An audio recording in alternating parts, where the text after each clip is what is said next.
going on? How you guys doing? Today I'm gonna bring it to we jumping straight in. We jumping straight into Matthew 14. I'm gonna go to. So they saw Jesus walking on water, right? I'm gonna go to a verse 24. But the ship was now in the midst of the sea, tossed with waves, for the wind was contrary. And in the fourth watch of the night, Jesus went out to them, walking on the sea. And when the disciples saw him walking on the sea, they were troubled, saying, "It is a spirit." And they cried out for fear. But straightway Jesus spake unto them, saying, "Be of good cheer, it is I, be not afraid."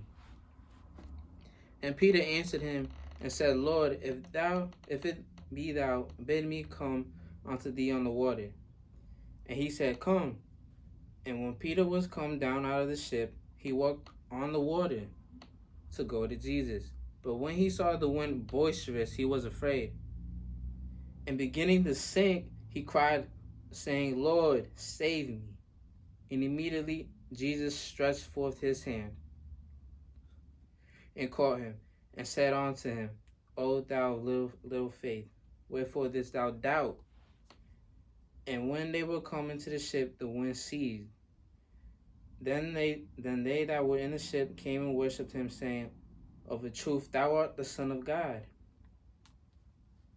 Now, I know it's King James, maybe it was a little tricky to understand, but I'm gonna break it down. Everybody knows, Jesus walking on water. I remember I used to hear it when I was little, right? And used to be like, it's like a fairy tale myth, right? That would never happen. Nah, this is history. And like that little detail that the disciples, they saw Jesus and they mistaken him for a spirit, saying it's a spirit. Those little details, like it's not for no reason, because it's a reference to Genesis. You go to Genesis, I believe it's 1:2. In the beginning, God created the heaven and earth, and the earth was without form and void, and the darkness was upon the face of the deep, and the Spirit of God moved upon the face of the waters. Like, Jesus is God. Jesus was there when the heavens and earth were being created. The Spirit of God hovered over the waters, just as Jesus was over the waters. Praise the Lord.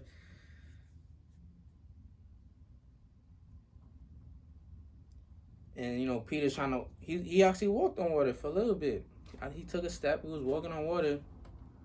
Like, Peter's like, "Yo, like, I'm gonna walk on water too." But as soon as he doubted, as soon as he started sinking, fear came in. Because we also learn in the scriptures that the Spirit of God is not a spirit of fear.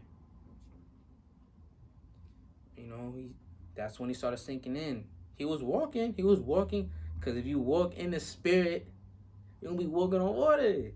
If you walk in the Spirit, and like I said, the Spirit is not a spirit of fear. But he started doubting. Doubt, that's from the enemy. That's not of God. Doubt is what's going to make you sink. And it's scary. And it said the winds were boisterous. Boisterous mean like the wind. It's crazy. It's like a storm out at sea. Most people haven't been out in a storm in the sea, but I haven't. I will though soon. See what it's like out on the water. But it's scary. Like the waves, the sea. Like you try swimming out. If you try swimming out in the sea, like it's a high chance of you drowning, because you're going against the waves. It's like, it's scary out there. You've never even seen it. So it must have been scary for Peter to like walk on water, and then you see the winds and you start doubting. The storm looks like it's too big, too scary. But you have to remember that God is bigger than that storm. That's how Jesus And you have to go through the storm with this walk with Christ. And it's gonna be scary. There's gonna be doubt, there's gonna be fear. But you see right here, Jesus is never gonna let you drown. Peter said, yo, save me. And then we see another reference when Jesus says his hand is outstretched, stretched forth. Because God's hand is always outstretched. His hand is always out for us. It's up to us to meet him there. A lot of us, scoff at his outstretched hand. We see, the outstretched hand seen in the book of Exodus.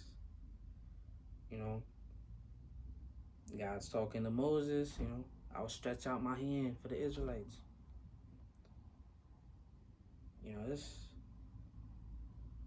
This book right here there's no other book like it.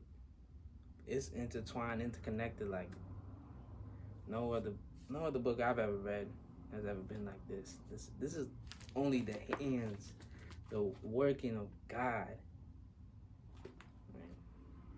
Man, y'all gotta get in that word. This stuff right here, this is the bread of life. Jesus Christ is the bread of life. Jesus Christ was born in Bethlehem. Bethlehem meaning the house of bread.